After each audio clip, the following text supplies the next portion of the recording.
આવતીકાલે આમ આદમી પાર્ટીના રાષ્ટ્રીય અધ્યક્ષ અરવિંદ કેજરીવાલ ગુજરાત આવી રહ્યા છે। ગાંધીનગરમાં તેઓએ ધામા કરવાના છે। તે રીતે આમ આદમી પાર્ટીના નેતા પ્રવીણ રામ દ્વારા ખેડૂતોને લઈને કિસાન બચાવો પદયાત્રા કાઢવામાં આવી હતી। ગીર સોમનાથથી આ પરિવર્તન યાત્રાનો પ્રારંભ થયો હતો અને અલગ અલગ જિલ્લાઓમાં ફરી હતી।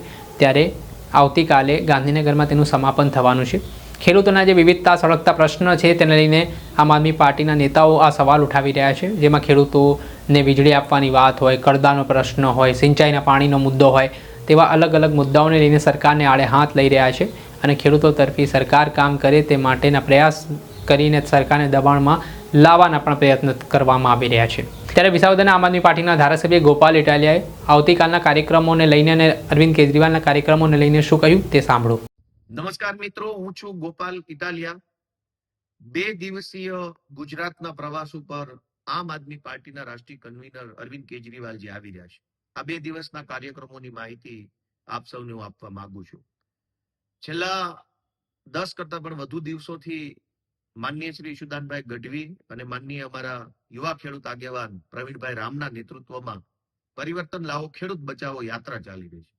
ગામડે ગામડે ખૂબ વિશાળ જન પ્રતિસાદ મળી રહ્યો છે। જે રીતે ગુજરાતમાં 30 વર્ષથી ભાજપની સરકાર હોવા છતાં પણ સિંચાઈનું પાણી, વીજળી, ખાતર, જમીન મહેસૂલની બાબતો હોય કે ટેકાના ભાવે ખરીદી હોય, બિયારણની બાબત હોય, તમામ ક્ષેત્રમાં ખેડૂત દુખી છે। ત્યારે પરિવર્તન એ જ ઉપાય, પરિવર્તન લાવવાથી જ ગુજરાતના ગામડાઓ, ખેતી અને ખેડૂત અને ખેત મજૂરોનું ભલું થશે એવો સંદેશ લઈને પ્રવીણભાઈ અને ઈશુદાનભાઈ જે યાત્રા લઈને નીકળ્યા છે એ યાત્રાનું સમાપન આવતીકાલે એટલે કે 8 માર્ચ 2026 ના રોજ ગાંધીનગર ખાતે રામકથા મેદાનમાં થવાનું છે।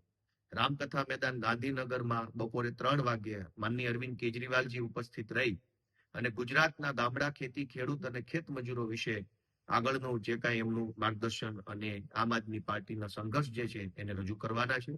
ખૂબ વિશાળ સંખ્યામાં ગુજરાતભરમાંથી ખેડૂતો આ કાર્યક્રમમાં ઉપસ્થિત રહેવાના છે। આપ પણ એમાં ઉપસ્થિત રહો એ મારી લાગણી છે। બીજો કાર્યક્રમ તારીખ 9 માર્ચ 2026 સુરત ખાતે અરવિંદ કેજરીવાલજી અને આમ આદમી પાર્ટીના પ્રદેશ નેતાઓની ઉપસ્થિતિમાં ક્ષેત્રીય બૂથ કાર્યકર્તા સંમેલન યોજાવાનું છે।